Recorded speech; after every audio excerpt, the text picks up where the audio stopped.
The crystal whiskey tumbler felt cool against my palm as I watched my husband Daniel toast to new beginnings with Sophia, my best friend of 12 years and now his lover, wearing the emerald bracelet he'd given me for our anniversary, their triumphant smiles reflecting in the eyes of dinner guests who pitied me as the discarded wife. Not one person in this room suspected that as Chief Investment Officer of Meridian Financial, I'd spent the last month meticulously documenting their embezzlement scheme, and that by this time tomorrow, the empire they built by betraying me would spectacularly implode while I watched with the same composed smile I wore now, savoring each moment like the expensive whiskey that burned a path down my throat.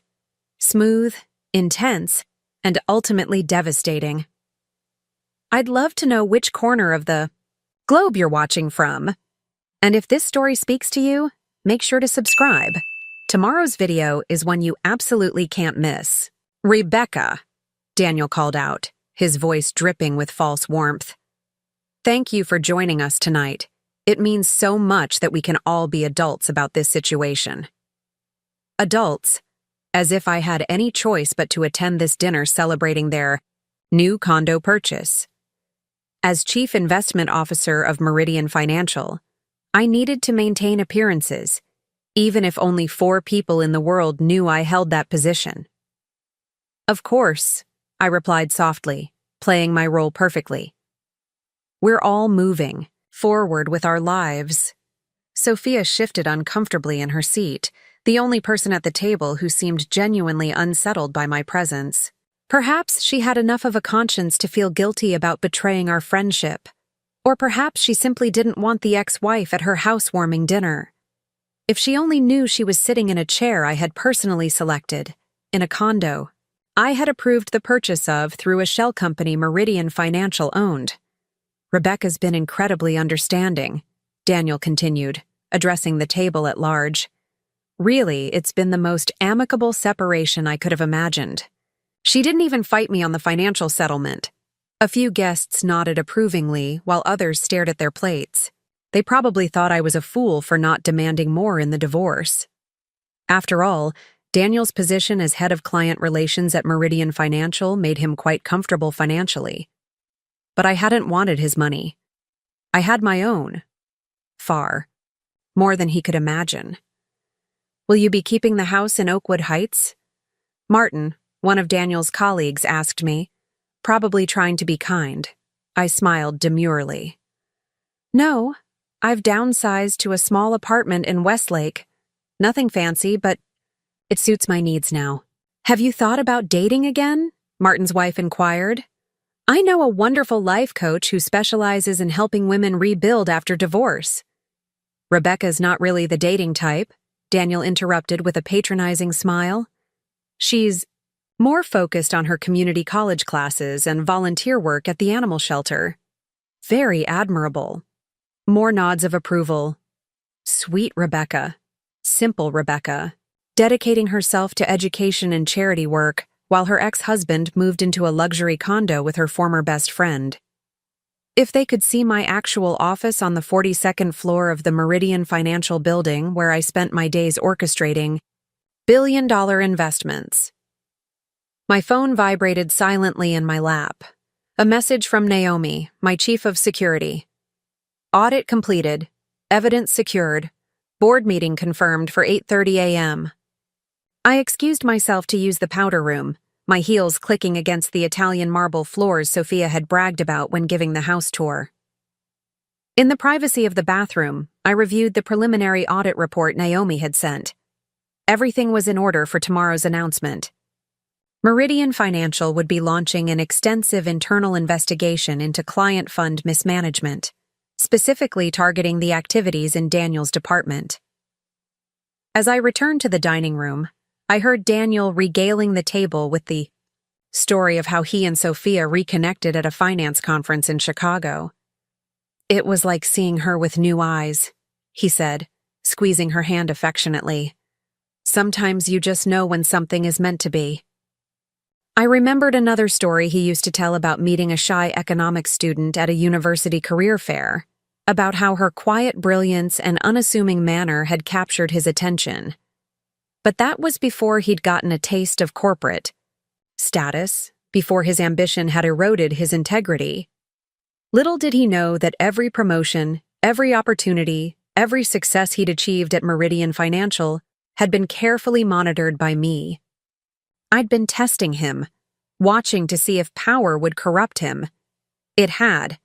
Tomorrow would mark the beginning of the end, not just for Daniel, but for the carefully constructed facade that Sophia had helped him build. Because while she thought she was dating a rising star at Meridian Financial, the truth was far more complicated.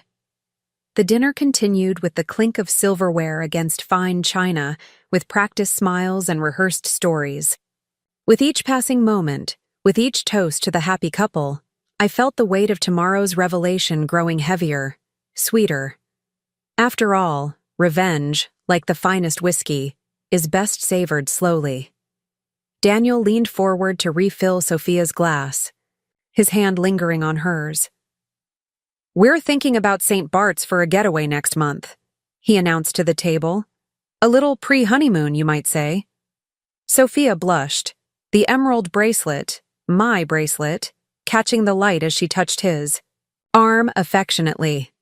"Daniel, we haven't even officially announced our engagement yet." "Well, maybe tonight's the night," he replied with a wink that made several guests chuckle appreciatively. I took another small sip of my whiskey, my face betraying nothing. They had no idea that in less than 12 hours, there would be no St. Bart's vacation, no engagement announcement, no future at Meridian Financial. The audit had confirmed what I'd suspected for months. Daniel had been using client accounts to fund his lavish lifestyle. Small amounts at first, skillfully concealed within legitimate transactions. But as his relationship with Sophia had progressed, so had his boldness. Designer clothes, luxury vacations, the down payment on their condo, all purchased with embezzled client funds. And Sophia, my trusted friend of over a decade, had leveraged her position at Martinez Accounting to help hide the transactions. The same friend who had held my hand through my father's funeral. The same friend who had been the maid of honor at my wedding. The same friend who had systematically worked to undermine my marriage while I was caring for my dying mother. "Rebecca, you've barely touched your sea bass," Daniel's boss, Jeffrey, remarked from across the table. "Chef Marcel is the best in the city. Sophia and Daniel were lucky to book him for tonight." I smiled politely.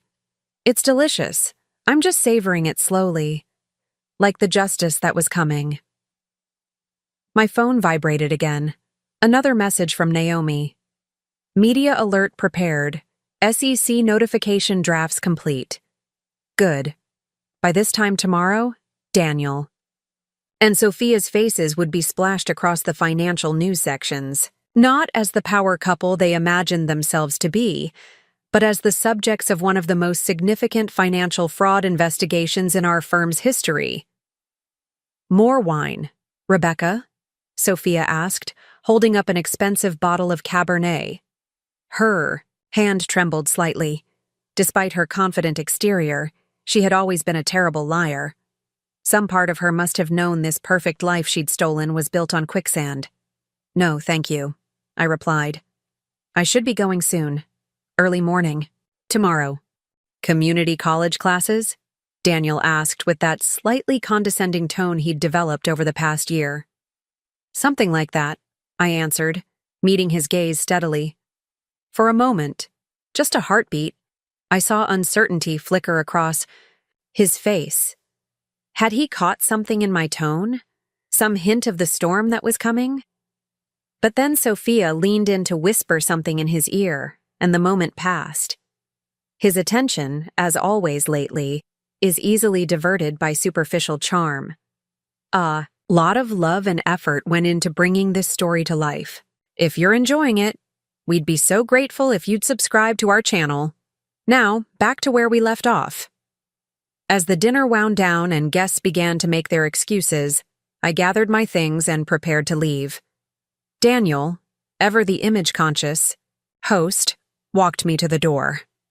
"Thanks for coming, Becca," he said quietly, using the nickname I'd once loved. I know this can't be easy, but it means a lot that you're being so reasonable about everything. I looked up at him. This man I had once built dreams with. This man who had thrown away 15 years of marriage for the illusion of something more exciting. Life is full of surprises, Daniel, I said simply. We never really know what tomorrow might bring. With that cryptic farewell, I stepped out into the cool spring evening, my heart beating steadily with the calm certainty of what was to come. Behind me, the sounds of laughter and clinking glasses faded as I walked to my car. Not the modest Honda I'd arrived in for appearances, but the BMW I'd parked a block away. The night was just beginning, and I had preparations to make. The board meeting was scheduled for 8:30 a.m., but I planned to arrive at Meridian Financial by 6 mark, using my private access card to enter through the executive garage. Tomorrow, Daniel and Sophia would learn what it truly meant to lose everything. The morning of the board meeting dawned crisp and clear. I arrived at Meridian Financial at 5:45 a.m., using my private elevator to reach the executive floor. The early hour ensured I wouldn't run into Daniel or Sophia, who occasionally liked to show up at 8:30 to network with the senior management team over coffee and pastries. Naomi waited in my office, sharp-eyed and efficient in her tailored suit.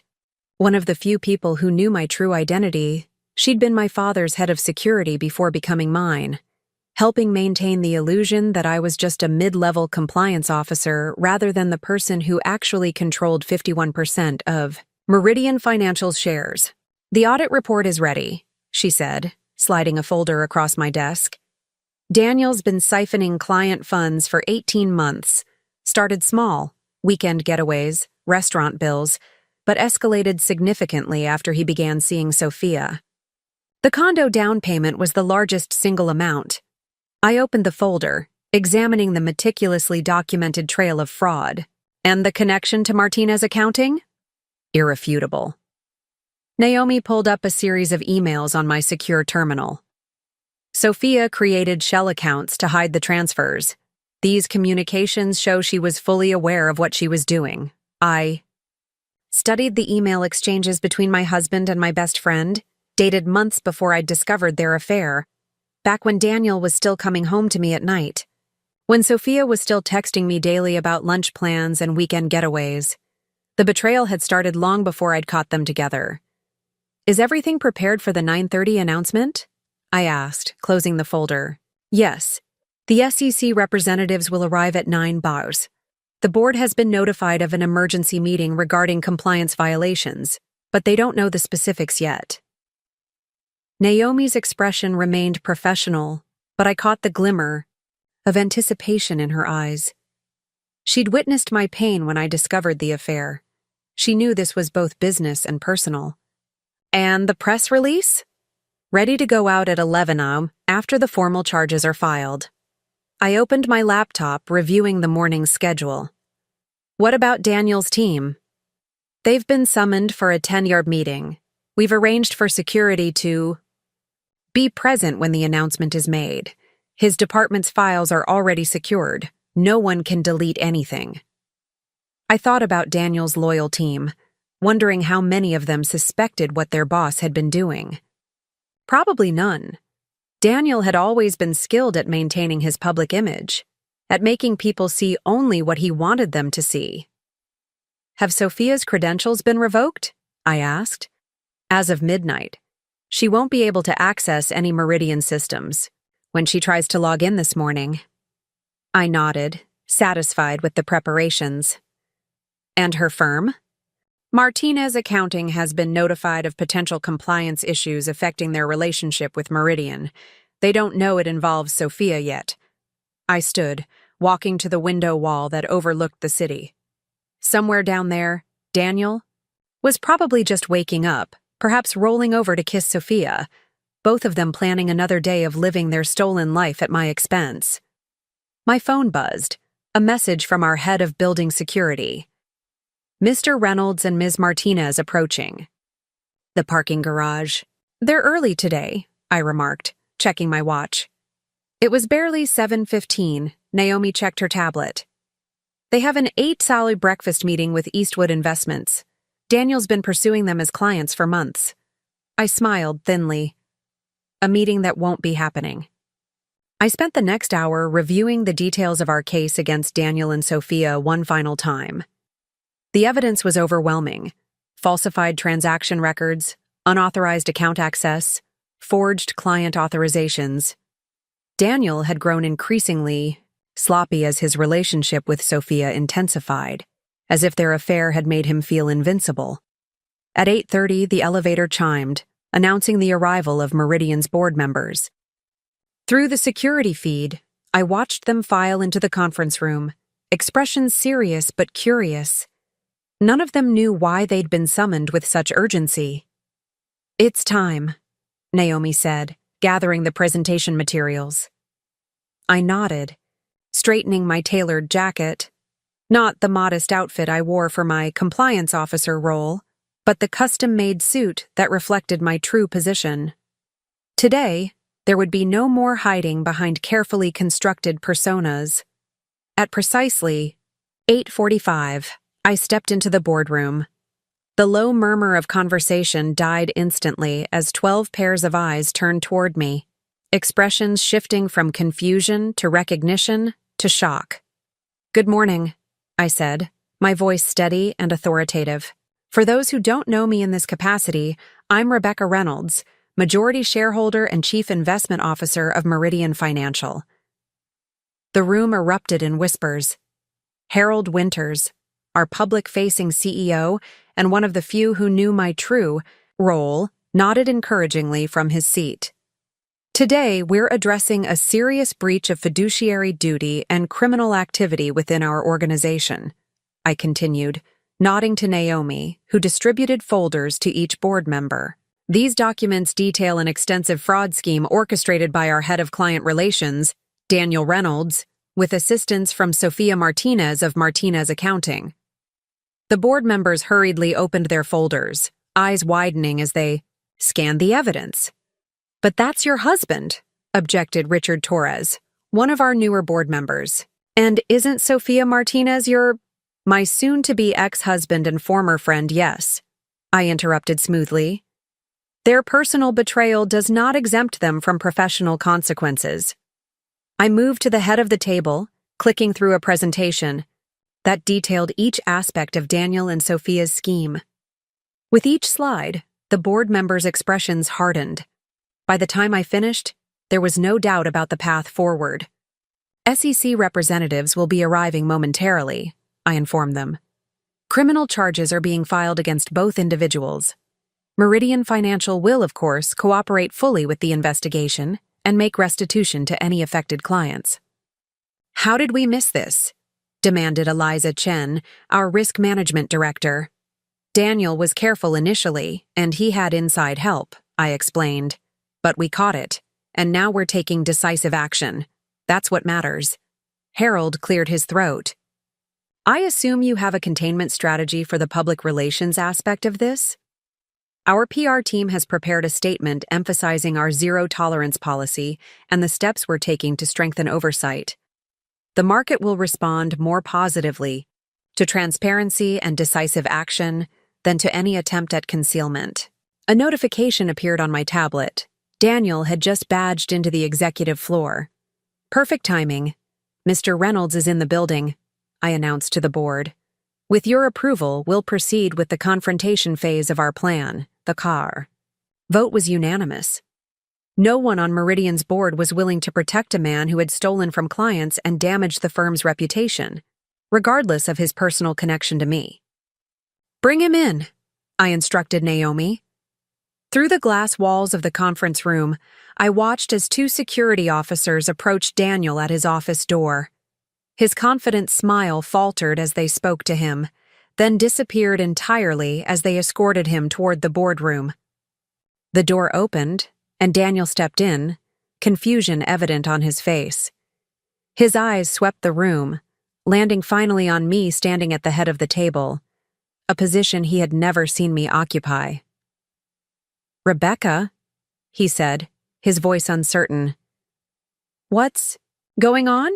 Why are you—" Please take a seat, Mr. Reynolds, I interrupted, gesturing to the lone chair positioned directly across from me. The board has some questions about your management of client accounts.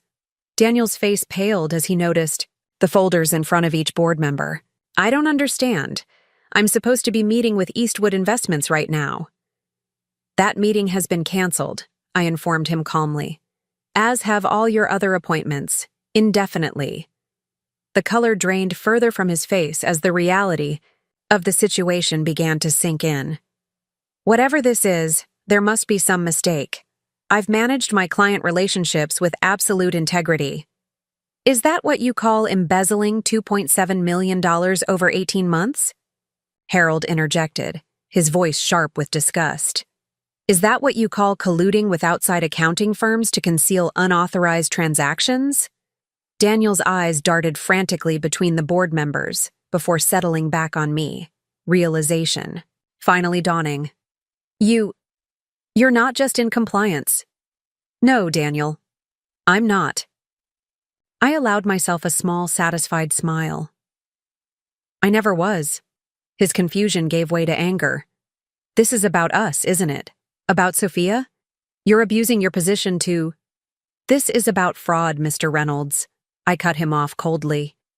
Your personal choices simply made it easier to discover your professional ones.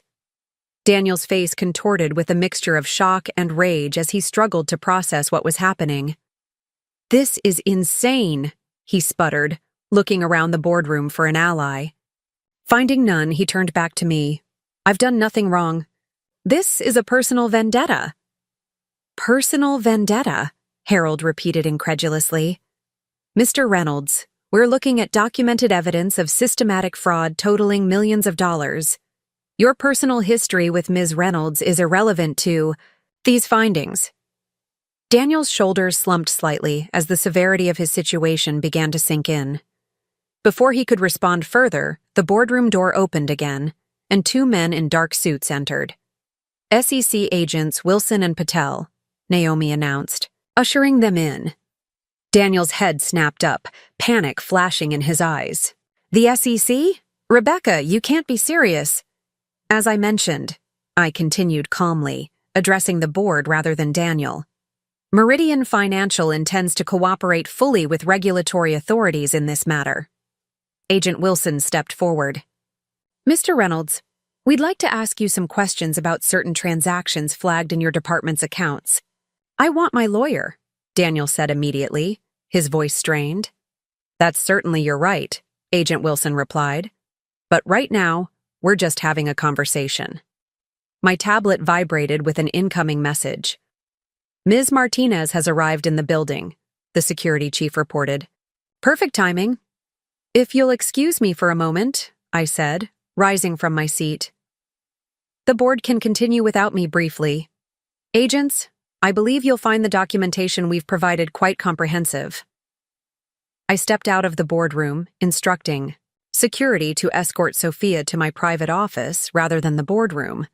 This confrontation needed to be handled differently. When I entered my office, Sophia was pacing nervously, her designer heels clicking against the hardwood floors. She whirled around as the door closed behind me, relief washing over her face. Rebecca! Thank God it's you. Something weird is happening. My access badge isn't working properly, and security just escorted me here instead of the executive lounge. And my login credentials are… She stopped abruptly, finally registering my expression, the formal setting of the office she'd never seen before. What's going on? I moved to my desk, not offering her a seat. Interesting that your first concern is about access credentials, Sophia. Not about the fact that your boyfriend is currently being questioned by SEC agents in the boardroom. Her face paled. SEC? What are you talking about? I pulled up the surveillance feed from the boardroom on my monitor, turning it so she could see Daniel sitting rigidly in his chair as the agents methodically worked through their questions. He's being investigated for fraud, as are you. Me? Her voice rose an octave. That's ridiculous. I don't even work here. No, I agreed. You work at Martinez Accounting, where you've been falsifying records to help Daniel embezzle client funds. The same funds that paid for your condo, your vacations, and that lovely Cartier watch you're wearing. Sophia's hand instinctively moved to cover the watch. I don't know what you're talking about. Daniel said that watch was a bonus he gave himself by stealing from client accounts. I finished for her. And you helped hide the paper. Trail. That's not... I didn't... She stopped, her breath coming in quick gasps. Rebecca, there's clearly been a misunderstanding. I would never... Save it. I turned my tablet toward her, displaying an email chain between her and Daniel dated 13 months ago, 3 months before I discovered their affair.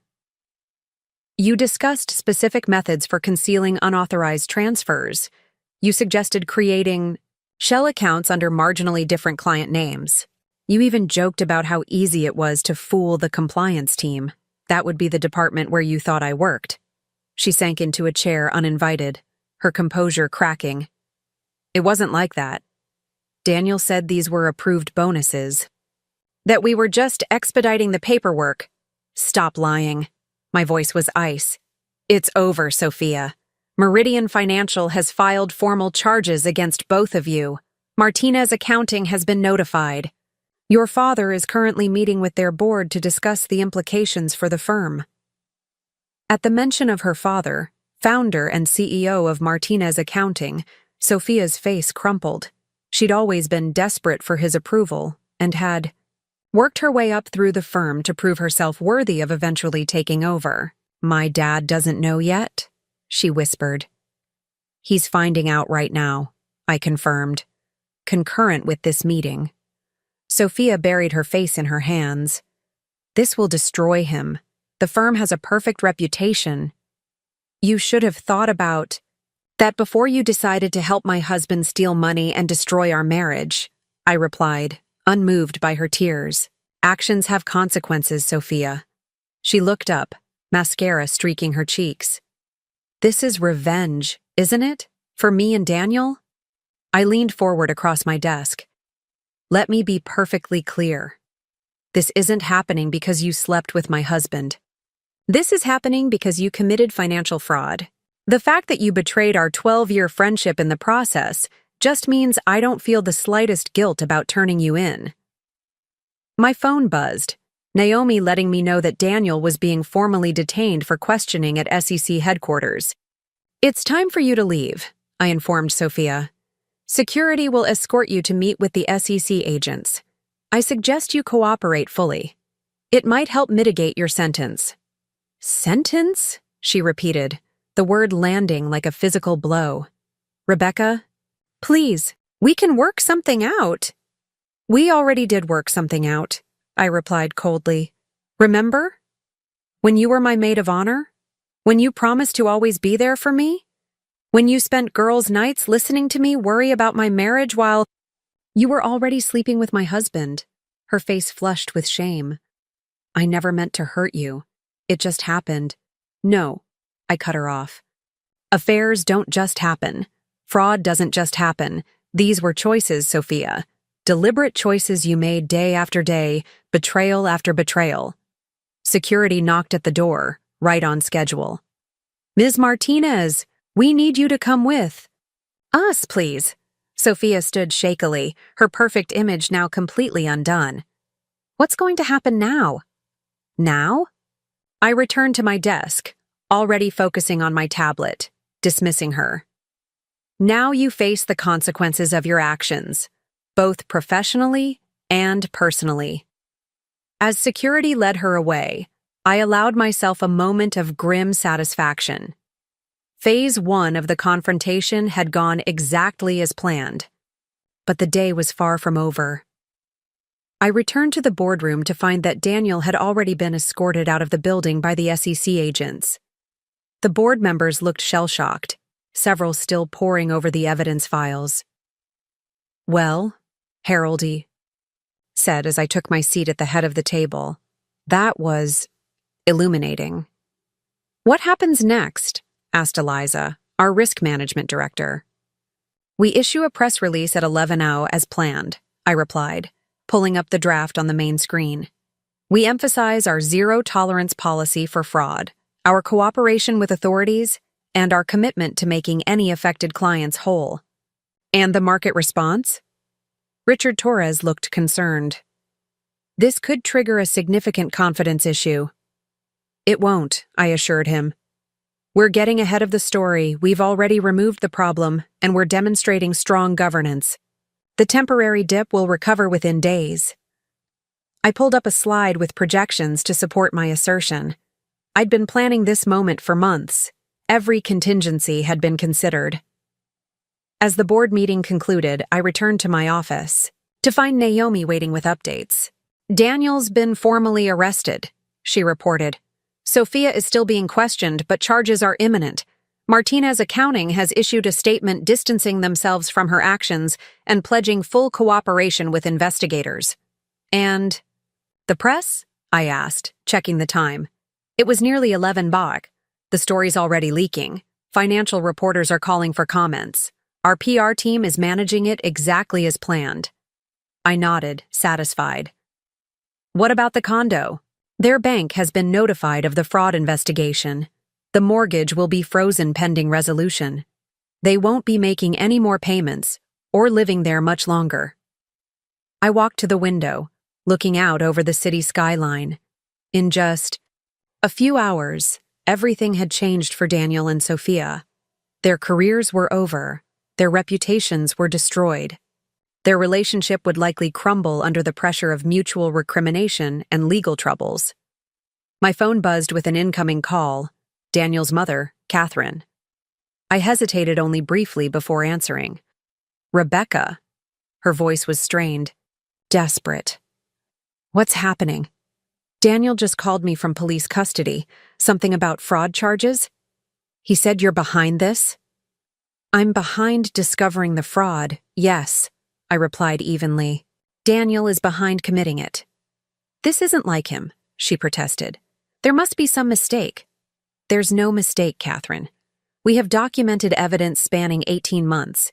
He's been stealing from client accounts and using the money to fund his lifestyle with Sophia. A long silence followed. Catherine had always adored Daniel, her only son. Had always made excuses for his less admirable behaviors, but even she couldn't dismiss federal fraud charges. How bad is it? She finally asked, her voice smaller. Bad, I answered honestly. He's looking at significant jail time. The evidence is overwhelming. Another lengthy pause. And there's nothing you can do? For old time's sake? I thought of all the holidays at Catherine's house, the way she'd welcomed me into the family, treated me like the daughter she never had. Then I thought of how quickly she'd embraced Sophia once Daniel had announced our separation, how she'd handed down family jewelry to my replacement without a second thought. What I've done, I said finally, is ensure that justice is served. That's all I can do, Catherine. That's all I should do. After ending the call, I turned back to Naomi. Is everything ready for the press conference? She nodded. Scheduled for 2 p.m., Harold will handle most of it as the public face of the company, but they'd like you to make a brief statement as well. I considered this. For years, I'd remained in the shadows, letting others serve as the public face of Meridian Financial, while I quietly controlled everything from behind the scenes. Today had already changed that dynamic within the company. Perhaps it was time to emerge completely. Tell the PR team I'll be available, I decided. It's time people know exactly who's running this company. Naomi smiled slightly, the closest she ever came to showing emotion at work. About time. My phone buzzed again, a news alert. The story had broken. I clicked on the link to find Daniel's corporate headshot alongside a breaking news banner. Meridian Financial executive arrested in major fraud scheme. The press conference room at Meridian Financial was filled to capacity by 1:45 p.m. News of Daniel's arrest had spread like wildfire through financial circles, and reporters from every major outlet had scrambled to secure a spot. As I watched, the feed from a private room adjacent to the conference area, I noted the hungry expressions on the journalists' faces. Financial fraud involving high-level executives always made for sensational headlines. Harold was reviewing his notes one final time, the consummate professional even in crisis. We'd worked together for nearly a decade, ever since my father had passed the reins of Meridian to me. Harold had been one of the few people my father had trusted with the knowledge of our family's controlling interest in the firm, and he'd served as the perfect public-facing CEO while I directed strategy from behind the scenes. "Ready?" he asked as I joined him. "As I'll ever be," I replied, smoothing down my jacket. "You don't have to do this part, you know," he reminded me gently. "We can handle the press without revealing your true position." I shook my head. "It's time, Harold. I'm tired of hiding." At precisely 2 p.m., we entered the conference room to a barrage of camera flashes. Harold stepped to the podium first, his commanding presence immediately quieting the room. "Good afternoon," he began. "As you're aware, Meridian Financial has uncovered significant evidence of fraud committed by one of our executives, Daniel Reynolds, head of client relations, with assistance from an external accountant, Sophia Martinez of Martinez Accounting. Both individuals have been arrested and charged. Meridian is cooperating fully with authorities and has already begun the process of making restitution to affected clients." The reporters scribbled frantically, digital recorders held high. "I want to emphasize that Meridian Financial has a zero-tolerance policy for ethical violations of any kind," Harold continued. "The actions of Mr. Reynolds and Ms. Martinez are entirely contrary to our company values and the trust our clients place in us. We have already implemented additional oversight measures to ensure such a breach cannot occur again." A forest of hands shot up as reporters clamored to ask questions. Harold fielded the first several with practiced ease, providing just enough detail to satisfy without revealing anything that might compromise the ongoing investigation. Then came the question I'd been anticipating. "Mr. Winters, isn't it true that Daniel Reynolds is married to a Meridian employee? How did this personal connection factor into the company's handling of the situation?" Harold glanced at me, receiving my slight nod.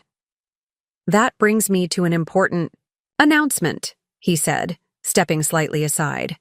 "I'd like to introduce someone who has played a crucial role in uncovering this fraud and who will be taking a more public leadership position at Meridian moving forward." I approached the podium, feeling the weight of dozens of curious stares. Few in the room recognized me. I'd intentionally kept a low profile throughout my career. "Good afternoon. I'm Rebecca Reynolds, Chief Investment Officer and majority shareholder of Meridian Financial." The room erupted in surprised murmurs. I waited for them to subside before continuing. To address the question directly, yes, Daniel Reynolds is my soon-to-be ex-husband. However, this personal connection did not impede our investigation. Rather, it enabled us to identify suspicious activities sooner than might otherwise have been possible. A reporter from the Wall Street Journal jumped in. "Ms. Reynolds, are you saying you personally led the investigation against your husband?" "Initiated the audit process upon noticing discrepancies," I clarified.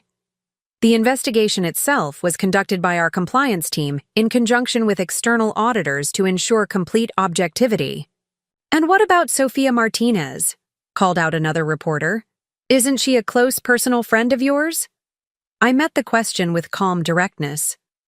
Ms. Martinez was indeed a longtime friend. She was also the accountant who helped conceal the fraudulent transactions. In matters of financial ethics, personal relationships cannot and do not take precedence over our responsibility to our clients and shareholders. The questions continued rapid fire for another 20 minutes. I answered each one with the same measured composure, neither hiding from the personal aspects of the story, nor allowing them to overshadow the professional violations that were the real issue. As the press conference concluded, Harold announced that I would be assuming the role of public CEO effective immediately, with him transitioning to chairman of the board. The reporters erupted with fresh questions, but our PR director stepped in, indicating that our time was up. Back in my office, I watched as the first news reports began to air. My phone buzzed constantly with messages from colleagues, industry associates, and friends who were just discovering my true role at Meridian. Each notification felt like another brick falling from the wall I'd hidden behind for so many years. "You handled that perfectly," Naomi commented, bringing in the latest updates. "The market's actually responding positively. Our stock dipped initially but has already recovered most of the loss. Analysts are praising our transparency and swift action." I nodded, not surprised. "And Daniel? Sophia?" "Both are still in custody. Daniel's lawyer is trying to arrange bail, but with the flight risk and the amount involved, it's unlikely to be granted." She hesitated. "There's something else. Sophia's father had a heart attack after the news broke."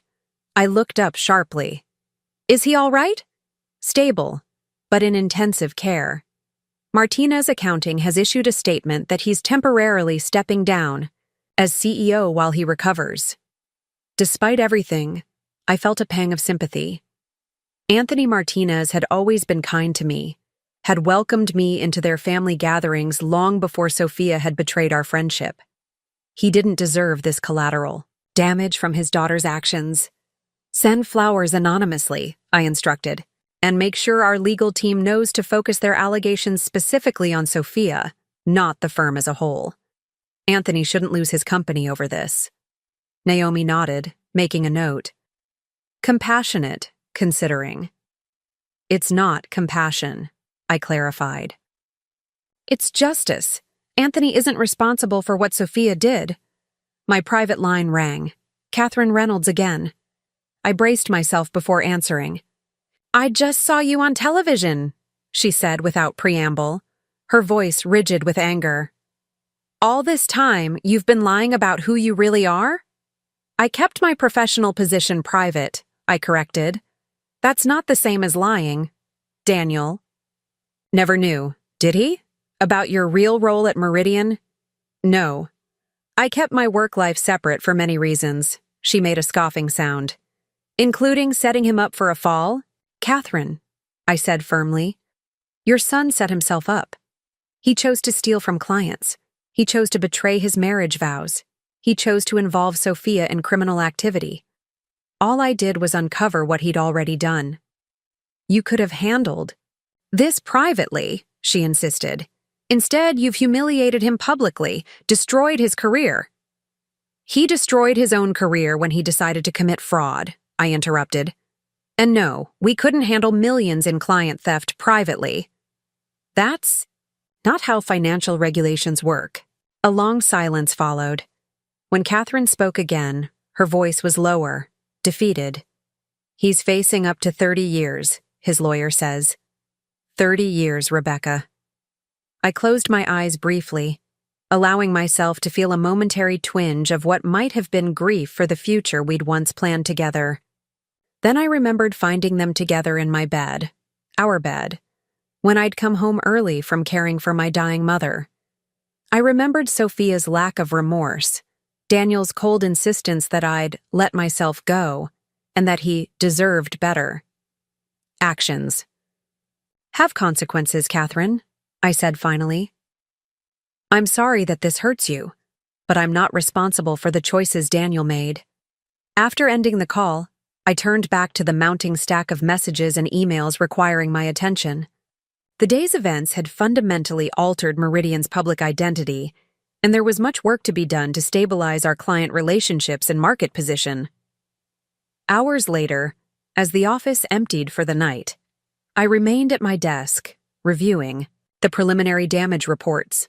Most clients had reacted positively to our swift handling of the fraud, but several major accounts needed personal reassurance. A soft knock at my door interrupted my concentration. It was Harold, looking tired, but satisfied. "Quite a day," he remarked, taking a seat opposite my desk. "How are you holding up?" I considered the question seriously. "Surprisingly well." He studied me with the same thoughtful expression he'd worn when my father first introduced us years ago. "You know, when your father told me his quiet, bookish daughter would be taking over Meridian one day, I had my doubts. not anymore. I smiled slightly. High praise. Well deserved. He leaned forward. But I have to ask, why now? You could have continued operating behind the scenes even after exposing Daniel's fraud. Why step into the spotlight? I was silent for a moment, organizing my thoughts. For years, I believed staying in the background gave me an advantage. People underestimated me, which was useful. Daniel certainly did. I looked out at the city lights beginning to sparkle in the dusk. But I'm tired of being underestimated, Harold. Tired of being invisible. What happened with Daniel and Sophia? It made me realize that hiding my power doesn't protect me. It just makes it easier for others to dismiss me. Harold nodded thoughtfully. Well, no one will be dismissing you after today. As he left, I returned to the window, watching the city transform as darkness fell. Somewhere out there, Daniel and Sophia were in custody, their perfect future together crumbling around them. Their shared condo would soon be seized as evidence. Their reputations in the financial world were irreparably damaged. The life they'd built on betrayal and theft was over. My phone buzzed one final time for the evening.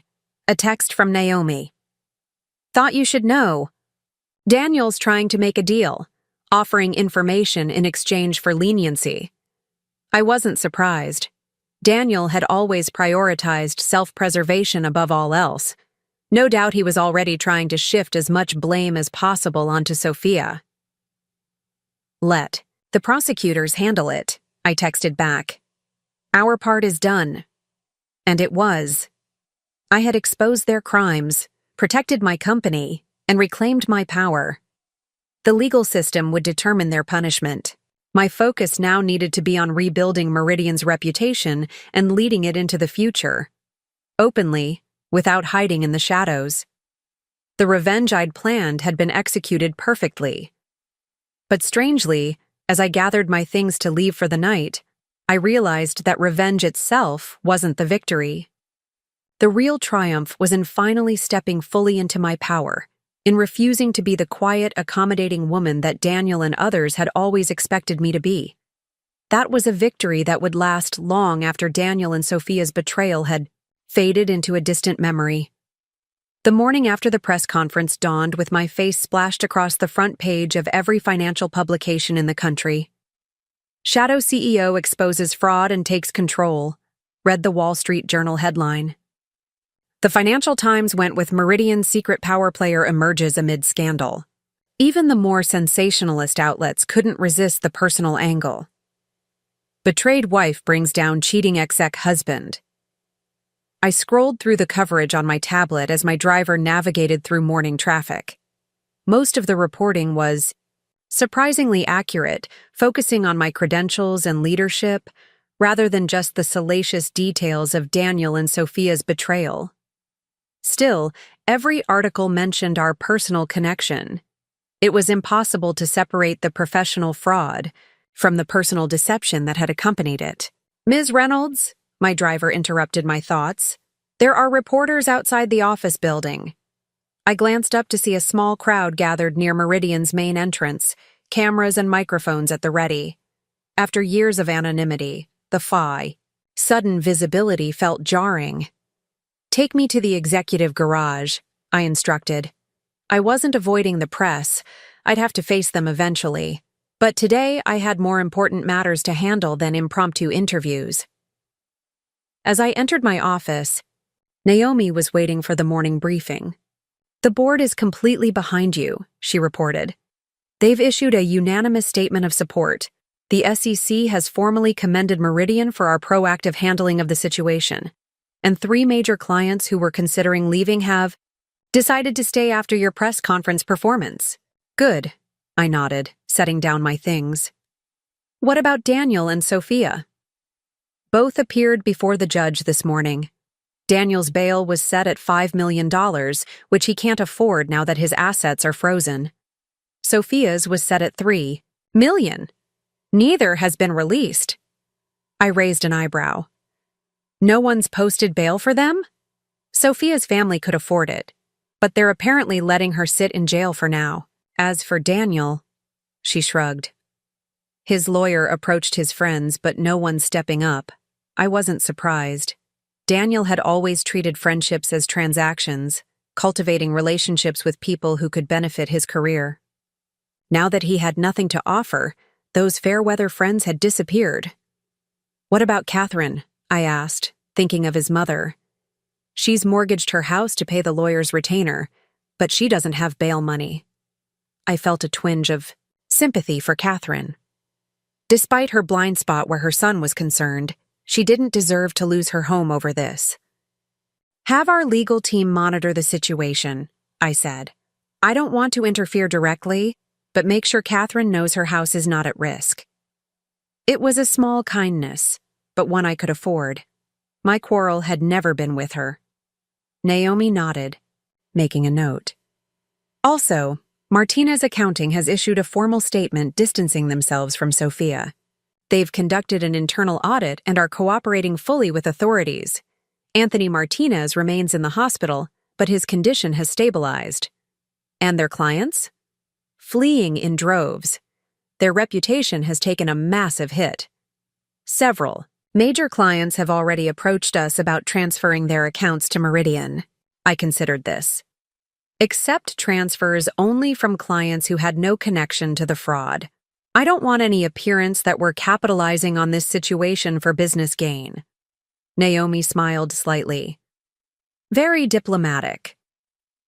It's not diplomacy, I corrected. It's integrity.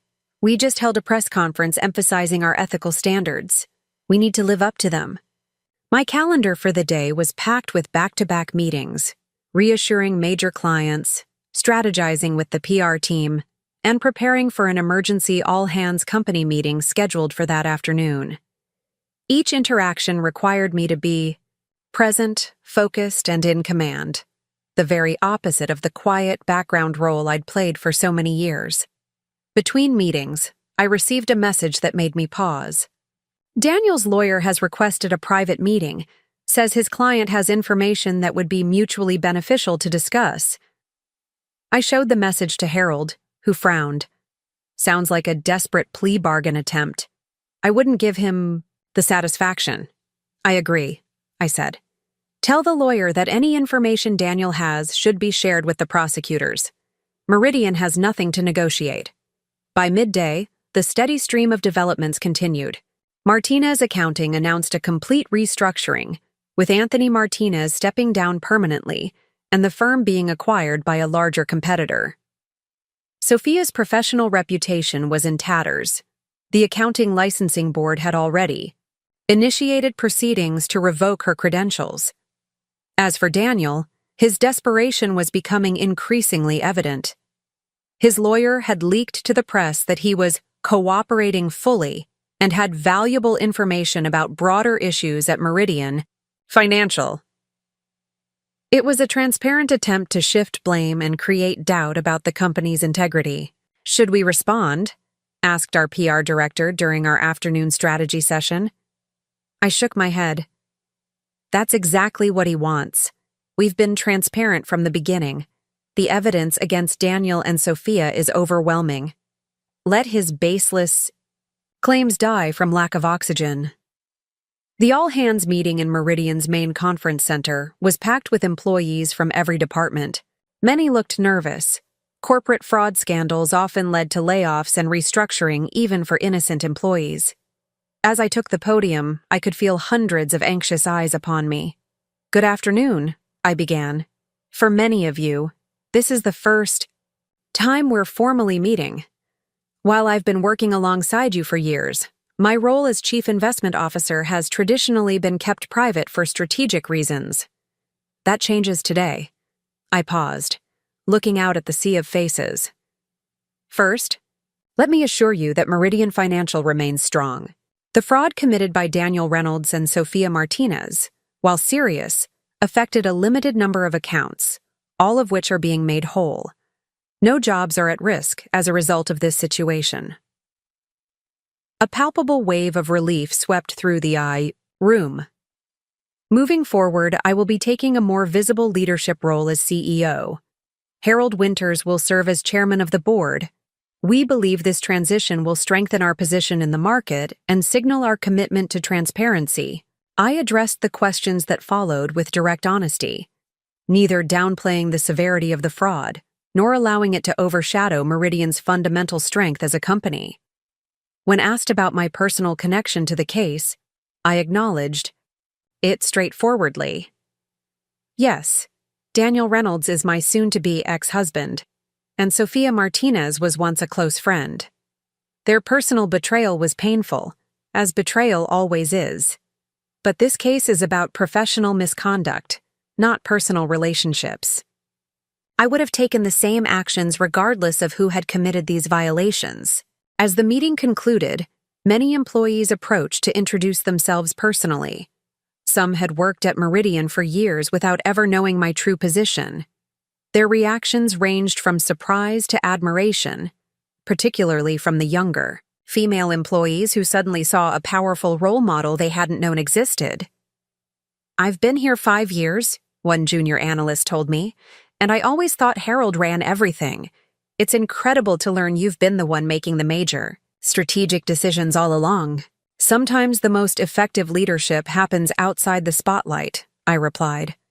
But even as I said it, I wondered if that was truly wisdom, or if I'd been hiding unnecessarily, diminishing my own power out of some misguided belief that it was safer to remain unseen. Late that afternoon, I received another update from Naomi. Daniel's lawyer held an impromptu press conference. He's claiming that Daniel was set up by executives at Meridian who were jealous of his success. I watched the clip on my tablet, observing as Daniel's high-priced attorney painted him as a victim of corporate politics. "My client was targeted because of his rapid rise within the company," the lawyer claimed. "Certain executives saw him as a threat and manipulated evidence to discredit him." The timing of these allegations, coinciding with his personal relationship with Ms. Martinez, raises serious questions about motivation. Harold, who had joined me to view the press conference, shook his head in disgust. "Unbelievable. The man steals millions and still thinks he's the victim." "It's classic Daniel," I replied, unsurprised. "He's never taken responsibility for his actions. Everything is always someone else's fault." "Should we respond?" Harold asked. I considered, then shook my head. "Not directly. Have our PR team release the timeline of the investigation with supporting documentation. The facts speak for themselves." As evening approached, I found myself alone in my office, the events of the past 2 days finally catching up with me. The adrenaline that had carried me through was beginning to fade, leaving space for more complicated emotions to surface. I walked to the window, gazing out at the city as lights began to flicker on in the gathering dusk. Somewhere out there, Daniel and Sophia were in separate holding cells, their glamorous life together shattered. The condo they'd so proudly shown off at their dinner party was now tagged as evidence in a fraud investigation. Their careers were destroyed, their reputations in ruins. My revenge was complete. So why did I feel this strange emptiness? A soft knock interrupted my thoughts. It was Jessica, my executive assistant of 5 years, looking slightly nervous about disturbing me.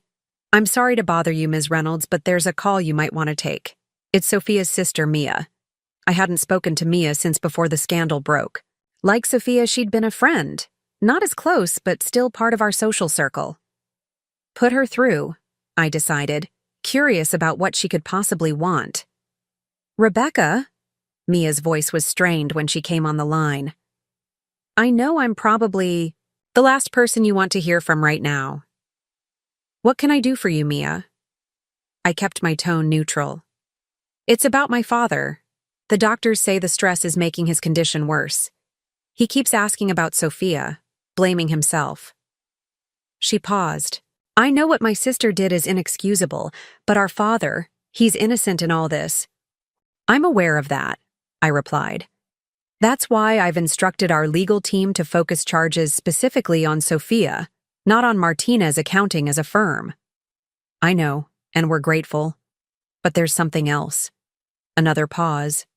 Sophia wants to see him, but the authorities won't allow a hospital visit while she's in custody unless someone posts her bail. Our family has the money, but my mother refuses. She says Sophia needs to face consequences. I was silent, understanding what Mia was asking without her having to say it directly. I wouldn't ask, she continued. But the doctors are concerned about his heart. If something happened and he never got to see her, you want me to post her bail, I stated flatly. Not for her sake, Mia clarified quickly. For our father's. Please, Rebecca. You know what he means to our family. I did know. Anthony Martinez had built his accounting firm from nothing, had put both his daughters through college, had been a pillar of integrity in an industry often lacking it. The irony of his daughter betraying those same values wouldn't be lost on him. I'll consider it, I said finally. Not for Sophia, but for your father. I'll have an answer for you tomorrow. After ending the call, I sat in silence, turning over this unexpected request. Helping Sophia in any way felt like betrayal of my own interests. And yet, punishing Anthony for his daughter's sins felt equally wrong. Harold found me still contemplating this dilemma when he stopped by with the end-of-day reports. You look troubled, he observed. I explained Mia's request. Harold listened thoughtfully before responding. Whatever you decide, he said, make sure it's for the right reasons. Revenge can be satisfying, but compassion is never a weakness. After he left, I called Naomi with instructions to research the conditions that would be attached to Sophia's bail, ensuring she couldn't flee jurisdiction or contact Daniel, and to prepare the necessary funds, though I hadn't yet committed, to providing them. My final call of the evening was from an unexpected source, the prosecutor handling Daniel and Sophia's case. Ms. Reynolds, she began formally, I wanted to update you personally on a development. Daniel Reynolds has offered to testify against Sophia Martinez in exchange for a reduced sentence. He claims she was the mastermind behind the fraud scheme, and that he was merely following her instructions. I nearly laughed at the absurdity. That's ridiculous. Daniel was embezzling funds before Sophia was even involved. We have documentation proving it. We're aware, the prosecutor assured me. We have no intention of accepting his offer. His attempt to shift blame onto Ms. Martinez actually undermines his credibility further. After ending the call, I sat back. Not surprised, but still disgusted by Daniel's willingness to sacrifice Sophia to save himself. Their great love, the one that had supposedly justified destroying our marriage, apparently hadn't been strong enough to withstand the first real test. As I gathered my things to leave for the night, my phone buzzed with a news alert. Exclusive. Daniel Reynolds claims wife set him up in revenge plot. Daniel's lawyer had given an interview to a tabloid financial blog, doubling down on the victim narrative. According to the sensationalized account, I had orchestrated the entire fraud investigation as revenge for Daniel's affair with Sophia, using my secret position of power at Meridian to frame them both. I should have been angry, but instead I felt an odd sense of relief. Daniel's increasingly desperate attempts to escape responsibility were only making him look more guilty. The evidence against him was overwhelming, and his wild accusations would gain no traction with prosecutors or the public. As my car pulled away from the Meridian building, I made my decision about Sophia's bail. I would provide the funds, not for her sake but for her father's. Anthony Martinez deserved the chance to reconcile with his daughter, regardless of what she had done, and Sophia deserved the opportunity to face her father and take responsibility for how her actions had affected him. This wasn't forgiveness. I would never forgive Sophia's betrayal. But it was a recognition that revenge, however justified, wasn't the only consideration. Sometimes, extending compassion to the innocent caught in the crossfire was more important than ensuring maximum suffering for the guilty. The thought brought unexpected peace. In choosing to help Anthony Martinez, I was proving something important. Unlike Daniel, I could rise above pure self-interest. I could make decisions based on what was right, not just what served my desire for retribution, and perhaps that more than anything else I'd done in the past 2 days was the truest demonstration of power. 3 weeks after Daniel and Sophia's arrests, the media frenzy had finally begun to subside. Meridian Financial's stock had not only recovered, but reached new heights as the market responded positively to my more visible leadership and our transparent handling of the crisis. The initial shock among employees had given way to a renewed sense of purpose and pride in the company's ethical stance. I had settled into my new public role as CEO with surprising ease. Years of directing strategy from the shadows had prepared me well for making decisions in the spotlight. The only real adjustment was the constant visibility, the awareness that employees, clients, and competitors were watching my every move with newfound interest. My decision to post Sophia's bail with strict conditions including an ankle monitor and surrender of her passport had raised eyebrows among some board members. But I'd been firm in my reasoning. Anthony Martinez's health was the only consideration, not any softening toward Sophia herself. On this particular morning, I was reviewing quarterly projections when Naomi entered with an update I'd been expecting. "The divorce is final," she said, placing the documents on my desk. "All terms approved as submitted. Daniel didn't contest anything." I nodded, feeling a curious lack of emotion as I signed the papers that officially ended my 15-year marriage. Perhaps I'd already done my grieving months ago, when I'd first discovered the affair. Or perhaps the public spectacle of Daniel's arrest and the subsequent revelations about his character had so thoroughly erased any lingering affection that this final legal step seemed merely procedural.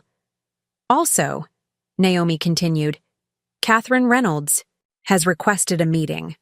This was unexpected. I hadn't spoken to my former mother-in-law since our tense phone conversation immediately after the press conference." "Did she say what it's about?" "No, just that it's personal, not related to Daniel's case." I considered declining, but ultimately relented. Despite everything, Catherine had been a significant part of my life for many years. "Schedule her for tomorrow afternoon." After Naomi left, I turned back to the divorce decree, my eyes catching on the final line. "The marriage of Daniel James Reynolds and Rebecca Ann Chen Reynolds is hereby dissolved." Rebecca Chen. I hadn't used my maiden name professionally since marriage, but now, with the divorce final, I found myself contemplating a complete return to my original identity. A fresh start, unmarked by association with Daniel's disgrace. My contemplation was interrupted by a call from the prosecutor handling Daniel and Sophia's case. "Ms. Reynolds, I wanted to inform you that we've received a new plea offer from Daniel's attorney," she began.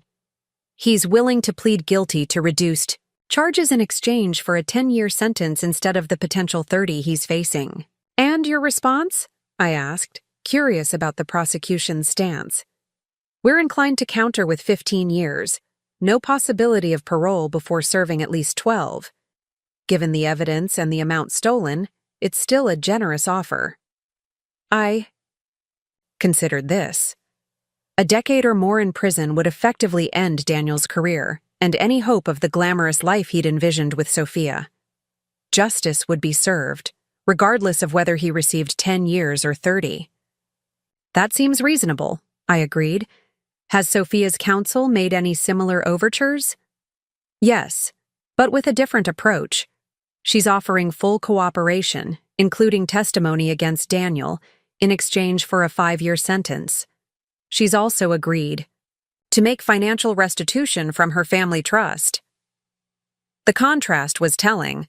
While Daniel continued trying to minimize his responsibility, Sophia appeared to be accepting hers. Whether this reflected genuine remorse or simply a more realistic assessment of her situation was impossible to know. "And will you accept her offer?" I asked. "We're considering it. Her cooperation would certainly strengthen our case against Daniel, though we have enough evidence to convict him without her testimony. If you have any objections, however—" "This is a legal matter, not a personal one," I replied firmly. Whatever arrangement serves justice is the right approach. My personal history with either defendant shouldn't be a factor.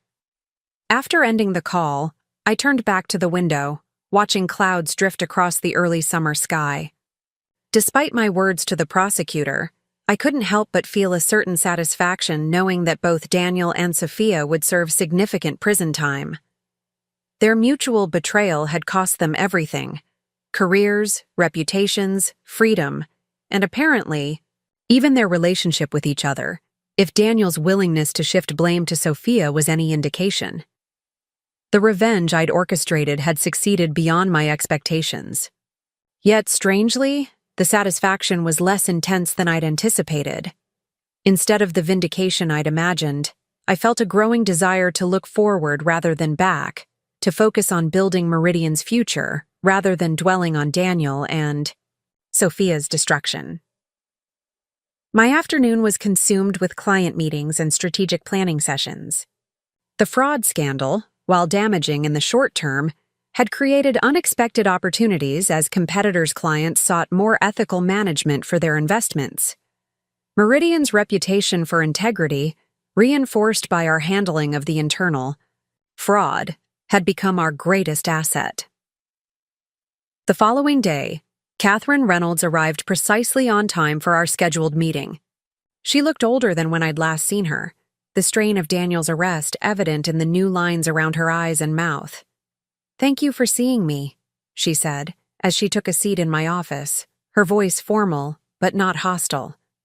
"Of course," I replied, equally measured. "What can I do for you, Catherine?" She took a moment to gather her thoughts, her hands clasped tightly in her lap. "First, I want to apologize for my words during our last conversation. I was angry and looking for someone to blame besides my son."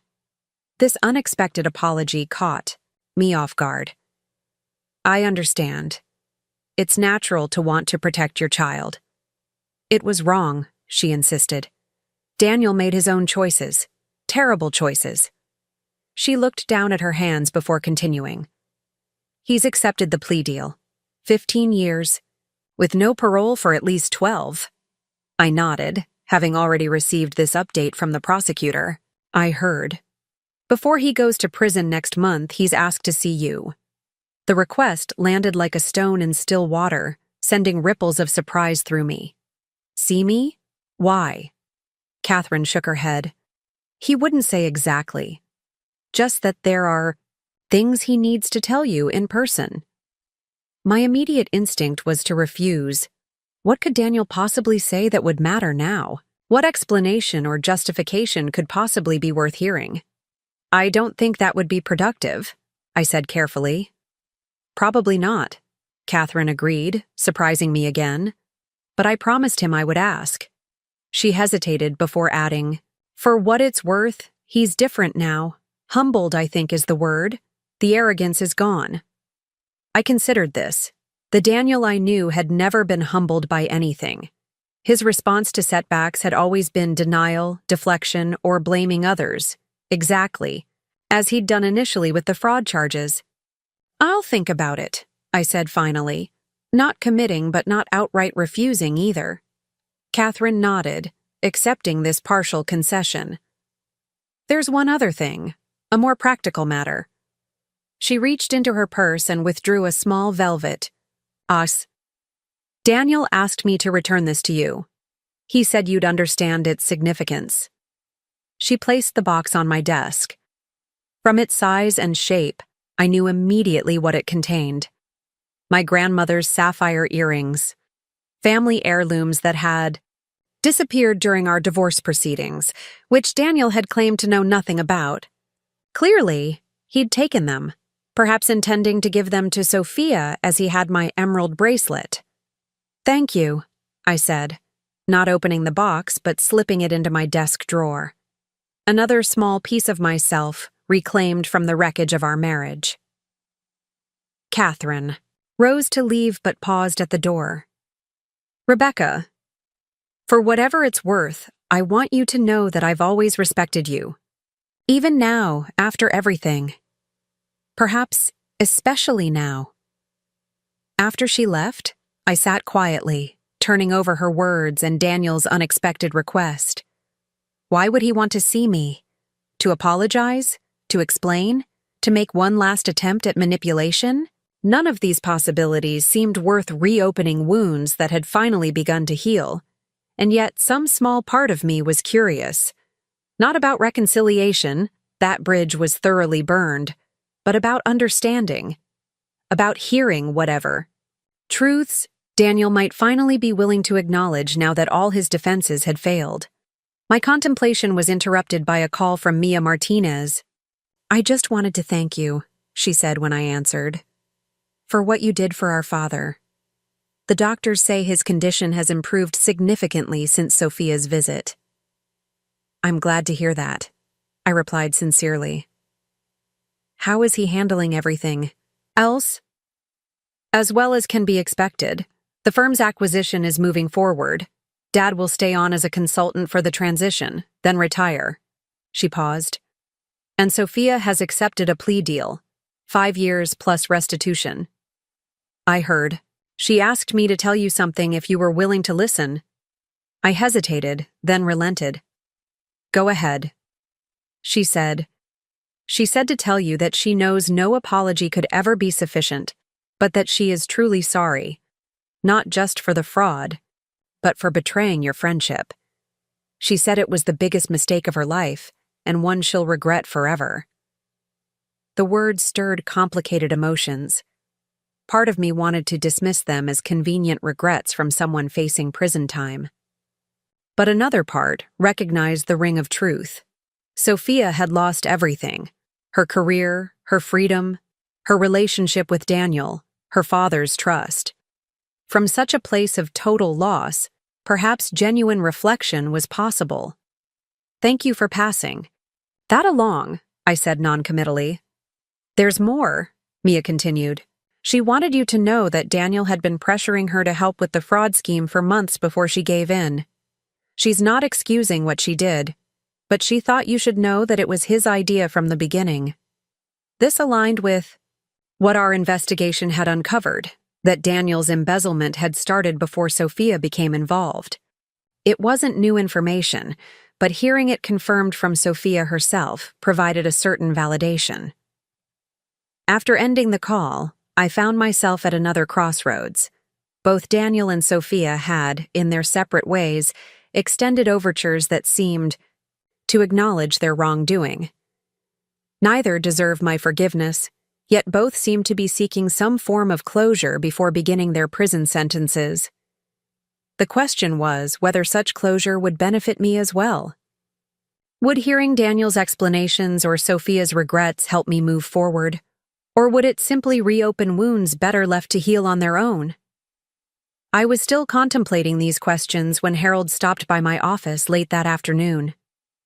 "Meridian's been invited to bid on the Westfield account," he announced, referring to a major client we'd been pursuing for years without success. "Apparently, they were impressed by how we handled the recent situation. Integrity in crisis seems to have become our best selling point." I smiled at the irony. "So Daniel's fraud might actually help us land the biggest client in the industry?" Poetic. "Justice," Harold agreed. "Speaking of which, I heard Catherine Reynolds came to see you today." News traveled fast in corporate headquarters. "She did. Daniel apparently wants to meet with me before he begins his sentence." Harold raised an eyebrow. "And will you?" "I haven't decided." I shared the conflicting considerations, including Sophia's message via her sister. Harold listened thoughtfully before responding. "You know, when my wife left me for my business partner 20 years ago, I was consumed with bitterness, refused all contact, even when she tried to apologize years later." He looked out the window, his expression reflective. "After she died, I realized that my refusal had hurt me more than it had hurt her. Holding on to that anger had become a burden I carried alone." I considered his words. "Are you suggesting I should meet with Daniel? Forgive him?" "Not necessarily forgiven, but perhaps hear what he has to say. Not for his benefit, but for yours." Closure takes many forms, Rebecca. Sometimes it comes from confronting the past one final time before letting it go completely. After Harold left, I found myself returning to the small velvet box Catherine had delivered. I opened it to find my grandmother's sapphire earrings nestled inside, exactly as I remembered them. Family treasures that had been passed down through generations of Chen women, only to be stolen by the man who had promised to honor our family as his own. Their return felt symbolic. Another piece of myself reclaimed, another step toward becoming fully Rebecca Chen again, rather than Rebecca Reynolds, the betrayed wife. That evening, as I prepared to leave the office, I made my decision. I would meet with Daniel once before he went to prison, not to forgive or reconcile, but to hear whatever truths he was finally ready to admit. I would listen to Sophia's full explanation through her sister, for the same reason. Not because either deserved my attention, but because understanding the complete story might help me close this chapter definitively and move forward, unburdened. I called Catherine and arranged for a brief meeting with Daniel the following week, under controlled circumstances at his lawyer's office. Then I called Mia and asked her to share any additional context Sophia wished to provide about their betrayal and the fraud. As I drove home that night, I felt a strange sense of lightness. The revenge I had so carefully orchestrated had succeeded, beyond my expectations. Daniel and Sophia had lost everything. Their freedom, their careers, their reputations, and apparently even their relationship with each other. Justice had been served both legally and karmically, but perhaps the most satisfying aspect wasn't their downfall, but my rise. In exposing their fraud, I had also liberated myself from the shadows I'd hidden in for years. I had reclaimed not just my stolen possessions and my company's stolen funds, but my own power and visibility. That, more than anything else, felt like the true victory, one that would continue to yield benefits long after Daniel and Sophia had faded into footnotes in Meridian Financial's history. The law offices of Brennan and Associates occupied the 38th floor of a gleaming downtown tower, its reception area designed to project wealth and confidence. As I was led through polished marble hallways to a private conference room, I reminded myself why I had agreed to this meeting. Closure, not reconciliation. Understanding, not forgiveness. Security had been one of my conditions. 2 guards stood discreetly by the door, and Naomi waited in an adjacent room, monitoring through a one-way glass panel. Daniel might be headed to prison in a week, but I wasn't taking any chances with a man who had already proven himself capable of elaborate deception. When Daniel was brought in, I barely recognized him. Gone was the confident executive with the perfect suit and practiced smile. In his place sat a diminished figure in wrinkled business casual attire, his face gaunt, eyes ringed with shadows. 3 weeks in detention while finalizing his plea deal had stripped away his polished exterior, revealing the hollow core beneath.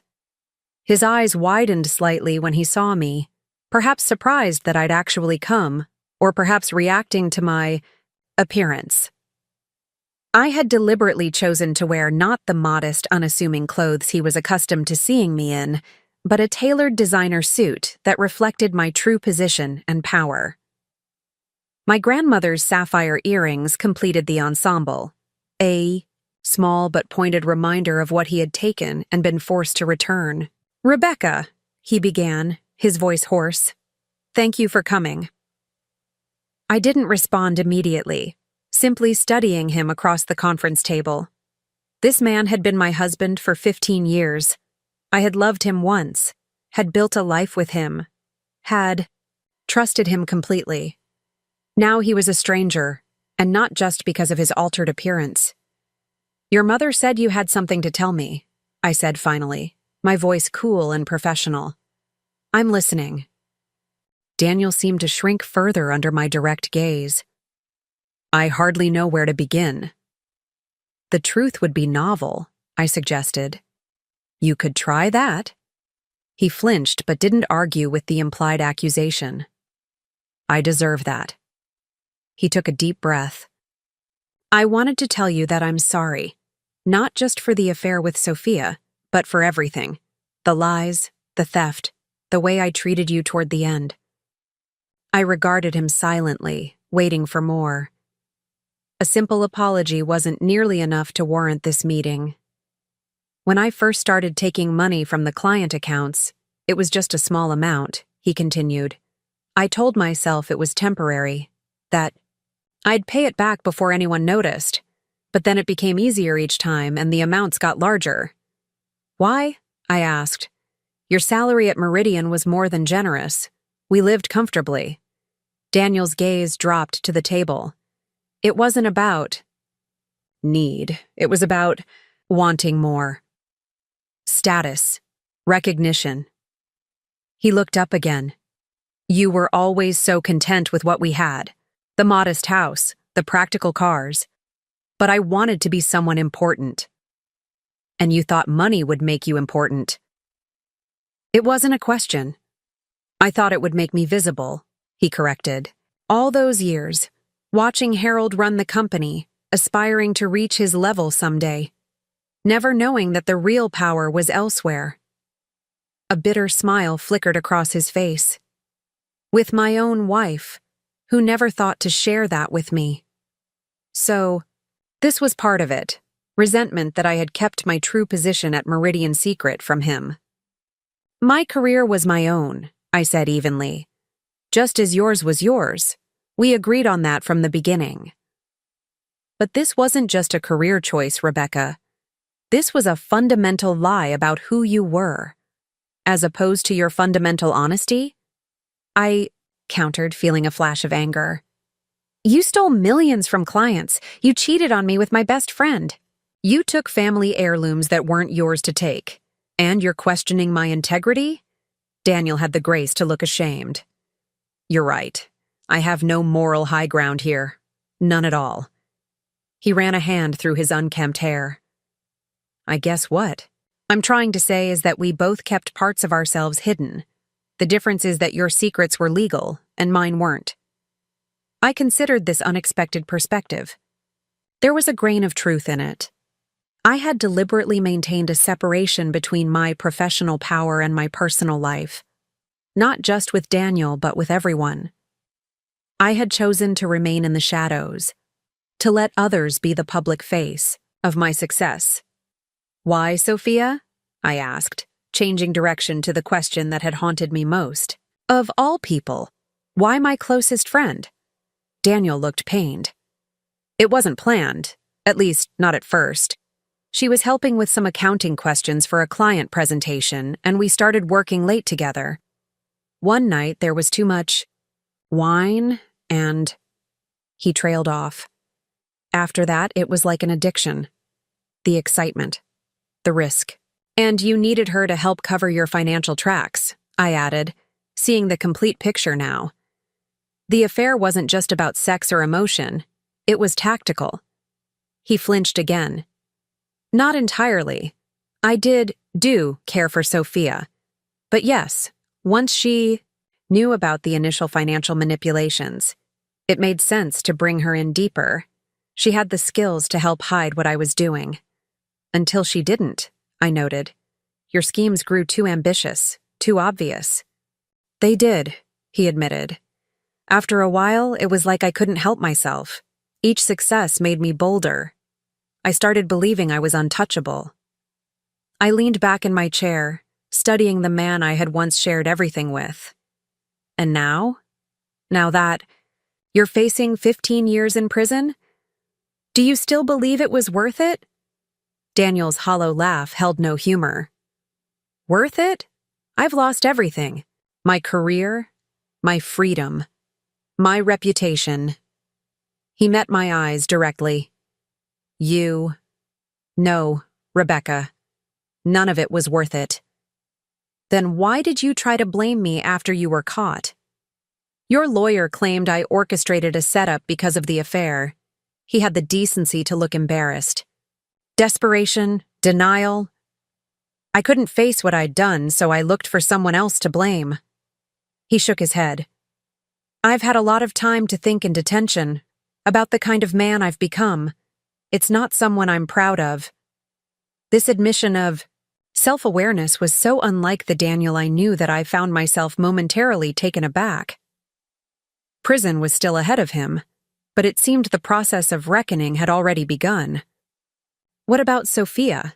I asked. Your lawyer tried to shift all the blame to her when you were first arrested. Another decision I'm not proud of, Daniel admitted. When everything was falling apart, I was willing to sacrifice anyone to save myself. He paused. Sophia and we haven't spoken since our arrests. Her family made it clear I'm to have no contact with her, now or after prison. And her plea deal? Her testimony against you? I don't blame her, he said quietly. She was following my lead from the beginning. The fraud was my idea, my initiative. Her cooperation with prosecutors is just her finally making the right choice, even if it's too late. We sat in silence for a moment, the weight of missed opportunities and irreversible choices hanging in the air between us. I have a question, Daniel said finally. If I hadn't started the embezzlement, if you hadn't caught us, would you have ever told me about your real position at Meridian? I considered this counterfactual carefully. Probably not, I admitted. I'd spent so many years cultivating that separation between my personal and professional lives that it had become second nature. Why? He pressed. Were you afraid I couldn't handle your success? That it would threaten me somehow? Initially, perhaps, I acknowledged. But over time, it became more about protecting Meridian than protecting your ego. The fewer people who knew I controlled the company, the less risk of that information affecting our strategic position. But I was your husband, Daniel said, a hint of the old self-righteous tone creeping back into his voice. Yes. A husband who, as it turns out, was capable of significant ethical breaches when tempted, I pointed out. Imagine if you had known about my controlling interest while you were embezzling funds. Would you have stopped at client accounts? Or would you have looked for ways to access corporate reserves as well? He had no answer for that, his momentary indignation deflating as quickly as it had arisen. I didn't come here to debate hypotheticals, I said, checking my watch. Our time is almost up. Is there anything else you wanted to say? Daniel hesitated, then reached into his pocket and withdrew a small envelope. I know it's inadequate, but I wanted to return this as well. He slid it across the table to me. Inside was my mother's jade pendant, another family heirloom I'd thought, lost during our divorce. The sight of it brought an unexpected surge of emotion. My mother had given it to me before she died, and I'd been devastated when it disappeared. Thank you, I said quietly, slipping it into my purse. There's one more thing, Daniel said, his voice dropping almost to a whisper. Something I need to confess, now that everything else has come to light. I tensed, bracing myself for yet another revelation. Your mother's illness. The timing of my affair with Sophia. What about it? I asked, a chill running through me. It wasn't coincidental, he admitted, unable to see my eyes. Sophia and I had been flirting for months before that.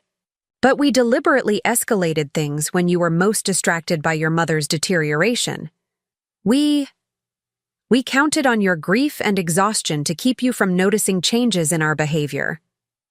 The calculated cruelty of this confession struck me with physical force. I had spent the final 3 months of my mother's life traveling back and forth to her hospice facility, emotionally drained and physically exhausted. All while my husband and best friend were not only betraying me, but strategically using my pain as cover for their betrayal. Get out, I said, my voice dangerously quiet. Rebecca, we're done here. I stood, gathering my things with hands that weren't quite steady. Guard, please remove Mr. Reynolds. As security led him toward the door, Daniel looked back over his shoulder. I am sorry, Rebecca, for everything. More than you can ever know. I said nothing, waiting until the door closed behind him before allowing myself to sink back into my chair, the jade pendant clutched tightly in my palm. Naomi entered from the adjacent room, her expression concerned. "Are you all right?" "I will be," I assured her, regaining my composure. "Let's go. I have a company to run." The drive back to Meridian was silent, my thoughts churning with this final piece of Daniel's betrayal. Using my mother's dying months as cover for their affair seemed a cruelty beyond even what I had imagined them capable of. It added a new dimension to their dishonesty, not just opportunistic, but calculated, targeted. By the time I reached my office, however, something unexpected had happened. Instead of feeling freshly wounded by this revelation, I felt a strange sense of liberation. This final confirmation of Daniel's character, and Sophia's, removed any lingering doubt or nostalgia I might have harbored. There was nothing left to mourn, no redeeming aspect I had overlooked. The break was complete and irrevocable. Harold was waiting in my office, ostensibly to discuss the Westfield account, but clearly curious about my meeting with Daniel. "How did it go?" he asked as I set down my things. "Illuminating," I replied. "And final." He studied my expression. "You seem lighter." "I am," I realized, somewhat surprised. I thought seeing Daniel again would be difficult. Instead, it was clarifying. Closure? Something like that. I touched the jade pendant now hanging around my neck, restored to its rightful place. He returned another piece of jewelry he'd taken, and confessed to some additional calculations in his betrayal. Surprisingly, learning how thoroughly corrupt he was feels like a gift. There's no room left for doubt or second-guessing. Harold nodded thoughtfully. The last ghost exorcised. Exactly. I turned to my computer, ready to refocus on Meridian's future. Now, about the Westfield proposal. Later that afternoon, I received a call from Mia Martinez. "I wanted to let you know that my father has been released from the hospital. He's doing much better." "I'm glad to hear it," I replied sincerely. "He asked to speak with you if you're willing. Not about Sophia specifically, but about the future of our firm's relationship." I considered this. Martinez Accounting was being acquired by a larger firm, but many of their client relationships would continue under new management. There was no reason Meridian couldn't maintain a professional connection, especially with Anthony himself serving in an advisory capacity during the transition. "I'd be happy to meet with him," I agreed. "Professional relationships shouldn't be defined by personal complications." "Thank you," Mia said, sounding relieved. "And Sophia wanted me to pass along one last message before she begins her sentence. Next week." I hesitated but ultimately relented. "Go ahead." "She said to tell you that she finally understands what it means to lose everything that matters. She said it's no consolation, but she believes your success is the universe bringing balance after what she and Daniel did to you." The message was unexpected. Not an apology this time, but an acknowledgement of karmic justice. Coming from Sophia, who had always scoffed at such spiritual concepts, it represented a significant shift in perspective. "Tell her I received the message," I said neutrally, "and that I wish her the capacity for genuine reflection during her time away." It wasn't forgiveness. I wasn't sure such a thing was possible given the magnitude of their betrayal. But it was, perhaps, a recognition that Sophia was at least attempting to reckon with her actions in a way Daniel had only begun to approach. That evening, I found myself drawn to my mother's photo album, now displayed openly in my living room, then tucked away where Daniel had always preferred it. "Too old-fashioned," he'd complained. I turned to a family gathering from years ago, before my marriage, before Daniel, before any of the complications that had followed. There was my mother, vibrant and smiling, the jade pendant gleaming at her throat. Beside her, My father looked proudly at me, his only daughter, the heir to his business acumen and determination. They had raised me to be independent, capable, and resilient, qualities that had served me well through this ordeal. You would have been proud, I told them, their smiling images. Not of revenge, perhaps, but of how I've emerged from it. My phone chimed with a text from Harold. Westfield confirmed for Monday presentation. Team is ready. This could be transformative for Meridian. I smiled, setting aside the album and returning to my laptop to review the presentation materials. The past was important to acknowledge, but it was the future that deserved my focus now. Meridian's future. My future. Both finally aligned and unobscured by deception or compromise. The revenge against Daniel and Sophia had been thorough and devastating, more complete than I could have imagined when I first discovered their betrayal. But the true victory wasn't in their downfall. It was in my emergence as my full, undiminished self, Rebecca Chen, no longer hiding her power or apologizing for her success.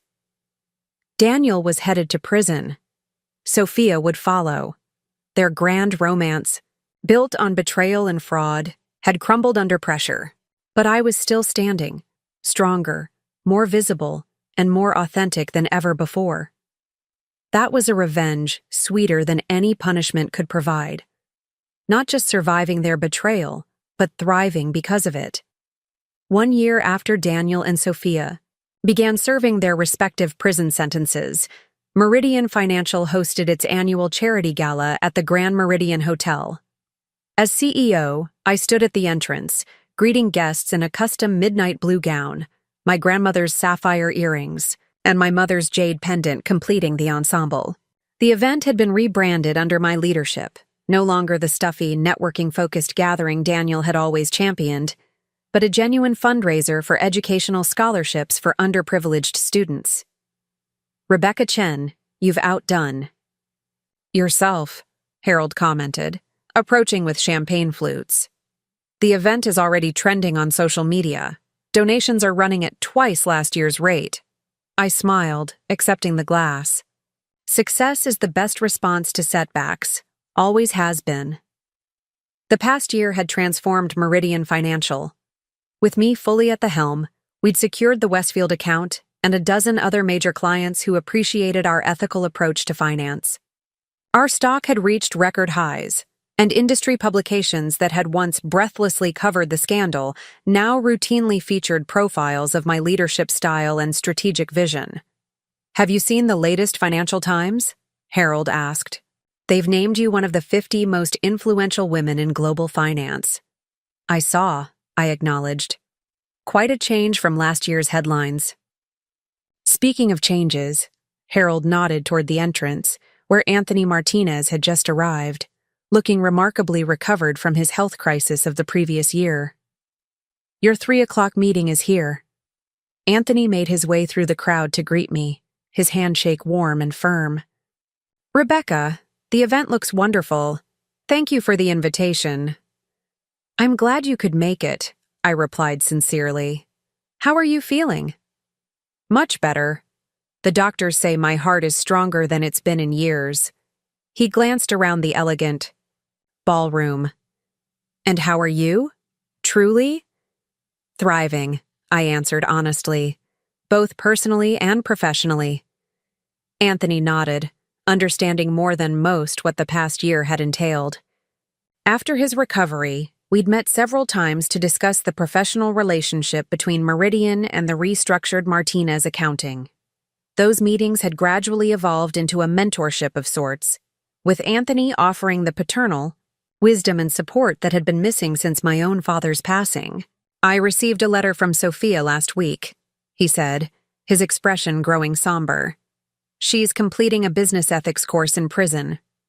Ironic, I suppose, but she seems genuinely committed to it. I nodded, unsurprised. Our paths had diverged, irrevocably, but through occasional updates from Mia, I'd heard that Sophia was using her time in prison constructively, earning a paralegal certification, mentoring other inmates, acknowledging her mistakes rather than denying them as Daniel continued to do. "And you?"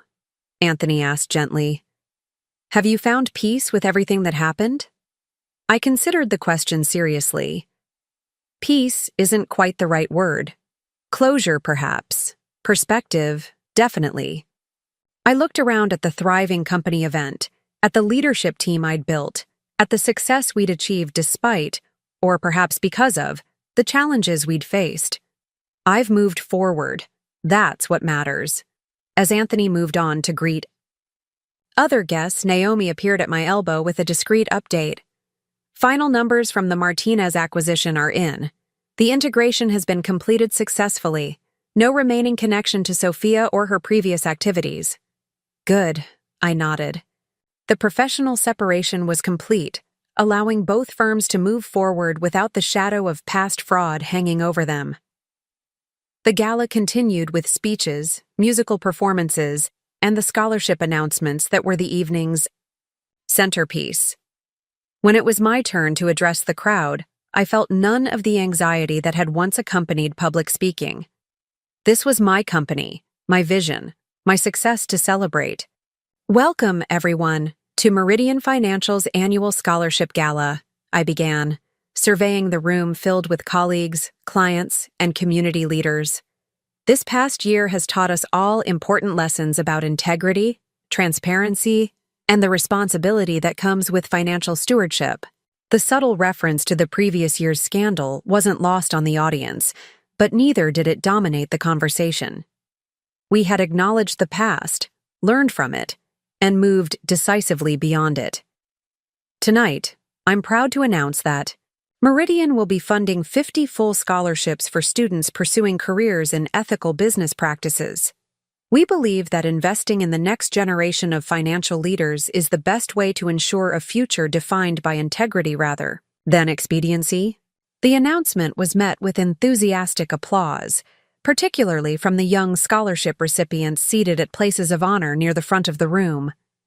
These students, bright, ambitious, and now financially supported through their education, represented the positive legacy I was determined to build in the wake of Daniel and Sophia's betrayal.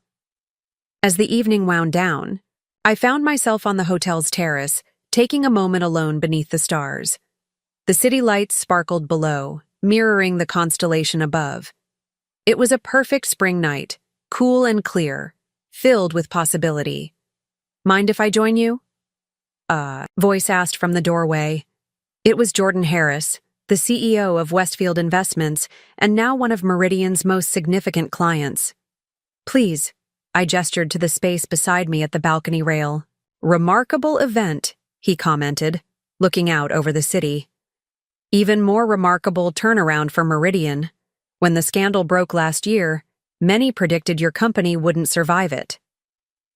Those predictions underestimated both Meridian's fundamental strength and the value of transparency in crisis, I replied.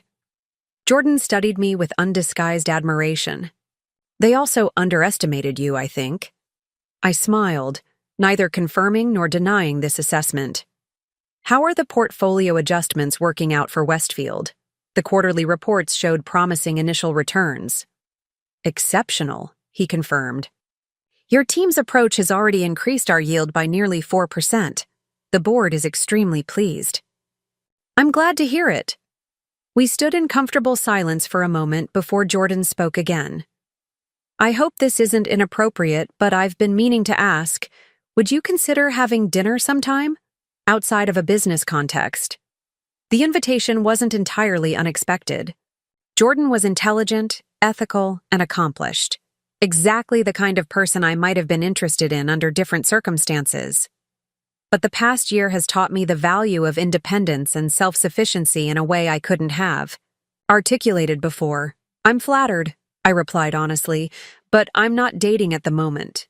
My focus is entirely on Meridian and rebuilding my personal life on my own terms." Rather than appearing disappointed, Jordan nodded with respect. "I understand completely. The offer remains open if your circumstances change." He handed me his personal card. "No pressure, just an option for when you're ready." After he rejoined the party, I remained on the terrace a few minutes longer, reflecting on how different my response had been from what it might have been in the past. The old Rebecca, the one who had defined herself partly through her relationship with Daniel, might have jumped at the chance for validation from someone like Jordan. But I no longer needed that kind of external affirmation. The next morning, I arrived at my office earlier than usual, energized rather than drained by the previous night's event.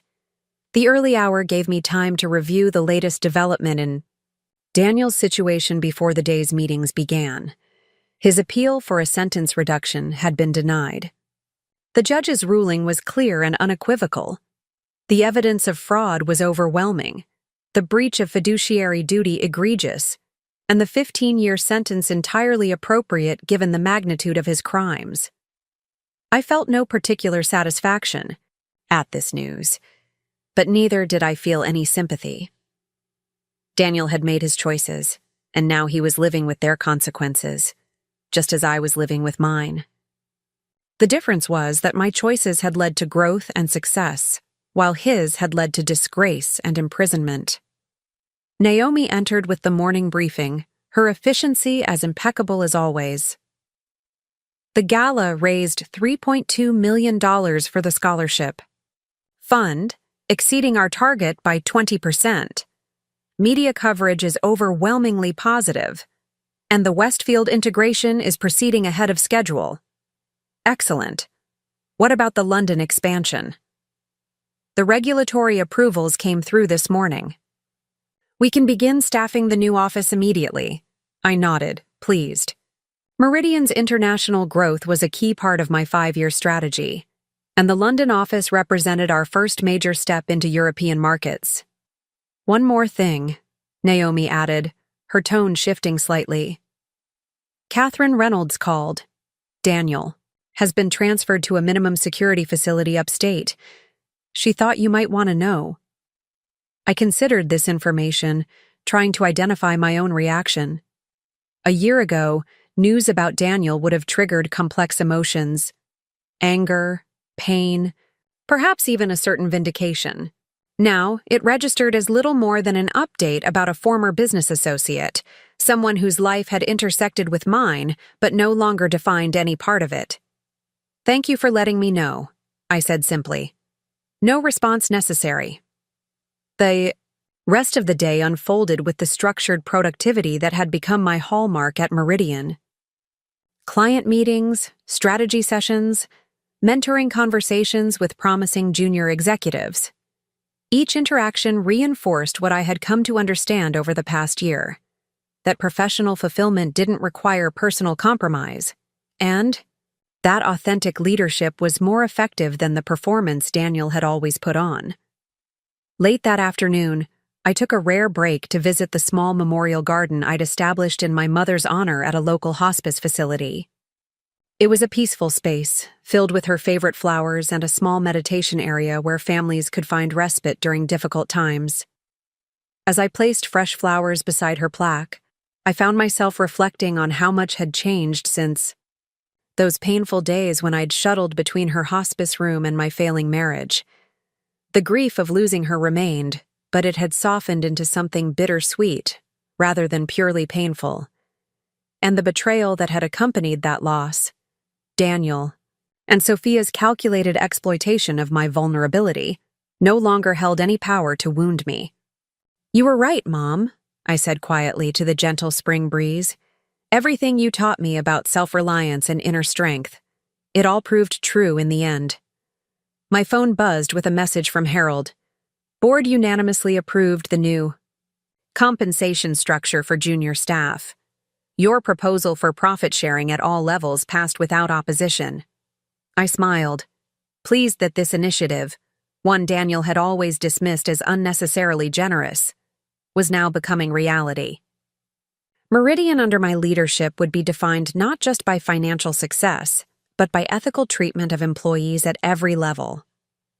The company culture I was building stood in deliberate contrast to the cutthroat hierarchical environment Daniel had promoted. That evening, as I prepared for a rare quiet night at home, I received an unexpected message, an email from Sophia, sent through the prison's monitored communication system. I hesitated before opening it, unsure whether I wanted any direct contact after a year of carefully maintained distance. Curiosity finally won out. "Rebecca," it began simply, "I know you have no reason to read this, much less respond. But as I complete my ethics course, our final assignment is to write to someone we've harmed and take full, unqualified responsibility for our actions. You are at the top of that list." What I did, both the friendship betrayal and the financial fraud, was inexcusable. There were 1,000 moments when I could have made different choices, and I failed at every one of them. I lied to you. I helped Daniel steal from clients, and I participated in using your mother's illness as cover for our affair. These actions reflect a moral failure on my part that I am only now beginning to fully comprehend. I won't ask for forgiveness. I don't deserve it, and you don't owe it. But I wanted you to know that I understand now what real integrity looks like. I see it in how you've handled everything, in how you've rebuilt Meridian, in how you've moved forward without letting bitterness define you. The news coverage of your success reaches even here. Every article about Meridian's growth under your leadership is a reminder of what real strength looks like. It's not found in deception or taking shortcuts, but in doing the right thing even when it's difficult. I still have 4 years left on my sentence. When I'm released, I'll never work in finance again. My certifications have been permanently revoked, and rightly so.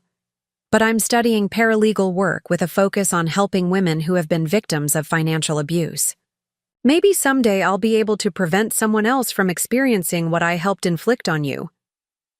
I don't expect a response. I just wanted you to know that your example of resilience and integrity has had an impact, even on someone who betrayed. Both, Sophia. I sat with the email for a long time, letting its words settle. Unlike Daniel's self-serving apologies during our final meeting, Sophia's message contained no excuses, no implicit requests for absolution, no suggestion that I owed her anything. It was perhaps the first completely honest communication between us in years. Did it change anything? Not fundamentally. The breach of trust had been too profound, the harm too deliberate. But there was something quietly affirming about knowing that my response to their betrayal, choosing growth over bitterness, transparency over deception, had registered even with one of the people who had hurt me most. I didn't reply to the email. Some chapters were better left closed, but I didn't delete it either, saving it instead as a marker of how far I'd come since those dark days of discovery and devastation. Later that evening, as I reviewed the final plans for Meridian's London expansion, my phone rang with a call from Mia Martinez. "Rebecca," she began without preamble, "I know this is unexpected, but I could use your advice. The firm that acquired Martinez Accounting has offered me a leadership position, but I'm concerned about potential conflicts given everything that happened." I considered her request thoughtfully. Mia had been peripheral to the scandal, neither involved in Sophia's actions nor aware of them until the arrests. She had handled the aftermath with dignity, supporting her father while maintaining appropriate distance from her sister's crimes. "The past doesn't have to define your future." "Mia," I replied, "if the position is right for your skills and ambitions, you should consider it on its own merits. You don't think it would create awkwardness with Meridian as a client?" "Meridian deals with people based on their own integrity, not their family connections," I assured her.